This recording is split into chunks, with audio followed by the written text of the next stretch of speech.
I'm looking for Mrs. Eisen out there. I want to start behind the 8-ball already and be the second best speaker of the night. Thank you all for joining us. Thank you all for creating this night.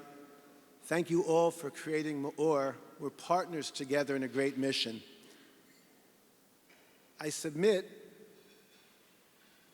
that the greatest hope for the Jewish people, the greatest tikva, is MEOR. Tonight we're celebrating the accomplishments of the philanthropists, of the educators, of the students, and especially Tom Steinberg, people who've stepped up and created a new vibrant culture. It's a large statement. The greatest hope and tikva for Klal Yisrael is MEOR. I'd like to try and explain that. 5 or so years ago, one of the Gedolei Ador, one of the greatest rabbis in the world, called me up and told me he'd like to learn with me every day during Sukkot. I was very honored that this esteemed, illustrious, brilliant, busy rabbi wanted to sit down and spend time with me. We learned for a week together. Very inspiring experience. And at the end of the sessions, at the end of the week, he turned to me and he said, "Beryl, why do you think I chose you from the tens of thousands of people to learn with for the week?" Mrs. Eisen had a good Jewish mother also.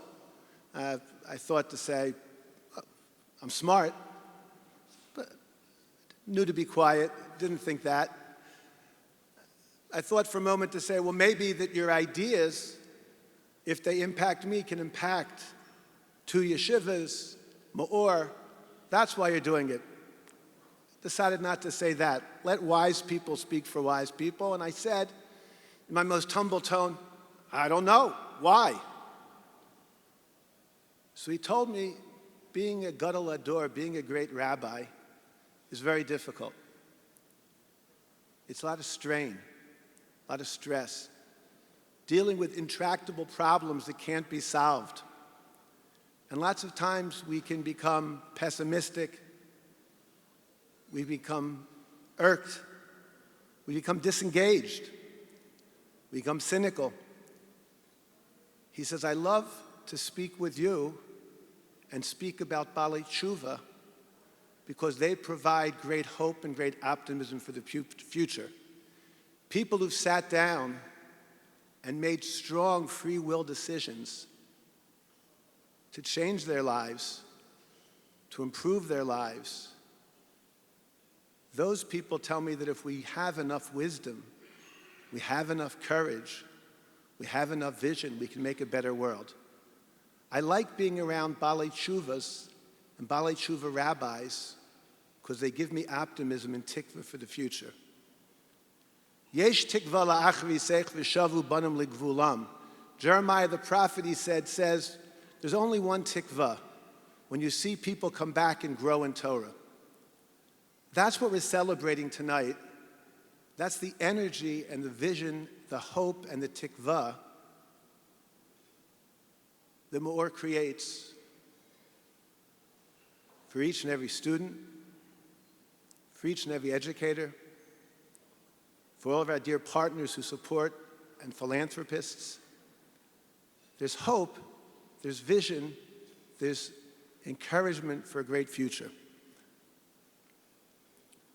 The problem of the world we live in is it's very easy to be disengaged, objective, cynical, uninvolved. Happens that a score of years ago, my wife was doing a degree at Hebrew University, and Isaac Bashevis Singer had just gotten the Nobel Prize.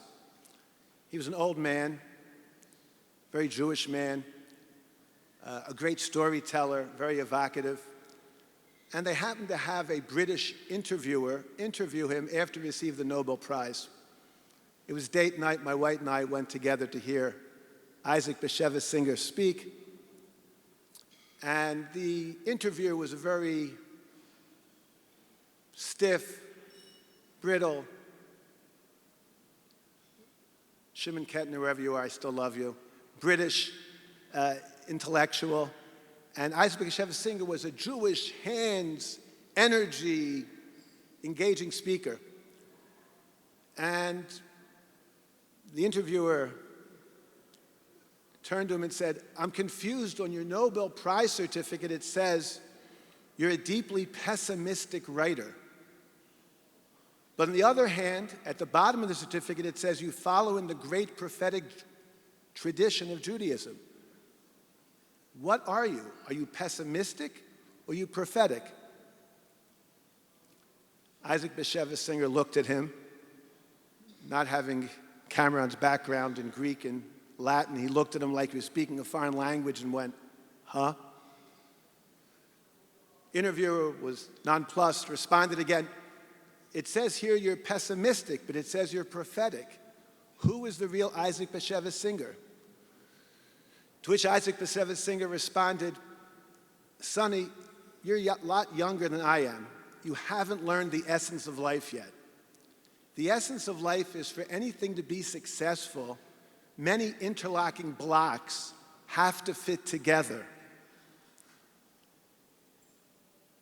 Rarely does that happen. Therefore, I find in life, if you're pessimistic, you usually become prophetic." That's the problem of the world we live in, that it's easier to be pessimistic and prophetic than to build hope and tikva, a future. That's what each educator, philanthropist, student invests in when he commits to growing, developing, engaging, and becoming. That's the mission of MEOR, to awaken up the hope and the tikva of each and every Jew, and really each and every person on the planet. Rabbi Moshe Chaim Luzzatto, the great philosopher, says that the major fundamental issue that faces each person is, in Kabbalistic terms, when God withdrew to let there be a world, he created Tzimtzum. So we have a world in which there are lacks. The fundamental choice a person has in life is, do I believe the lacks is all that there is, that Tzimtzum is all that there is? Or do I know that there's a light, a MEOR, a growth and wisdom that can fill this lack if I strive for it, if I look for it, if I develop it? Can I find that? Can I grow? Are we going to see the lack and say that's all there is and be pessimistic and disengaged?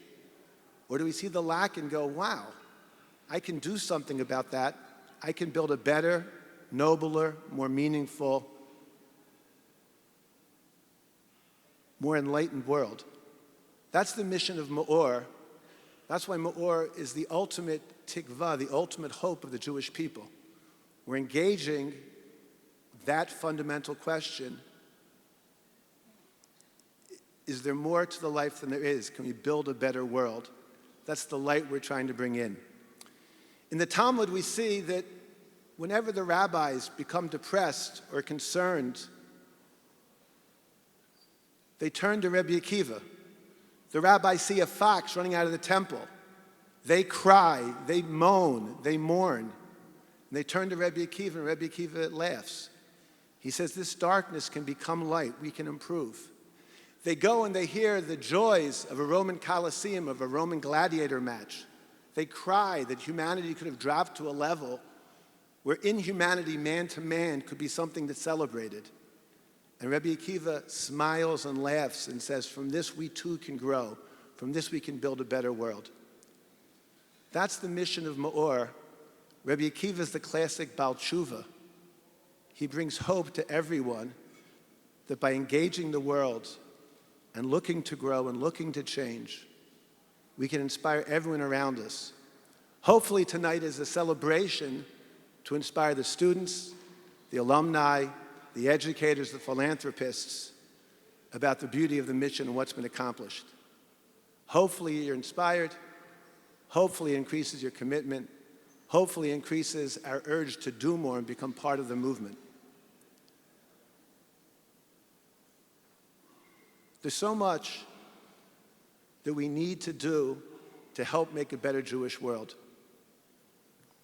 There's so much we want to do to help make a better Jewish world. There's so much that we need to do to help make a better Jewish world. Having optimism and tikva, looking at all the people here who've expressed in deeds or in words or in money that hope, that vision, that optimism, that's the future we're all looking to create together. With God's help, we need more. We need more support. We need more vision and more commitment. Hopefully together we can build that world in which we understand that the greatest challenge is growing with optimism, growing with hope, and growing with tikva. Thank you for sharing the night with me. Thank you for sharing this moment with me. Thank you for sharing the mission with us. Good night.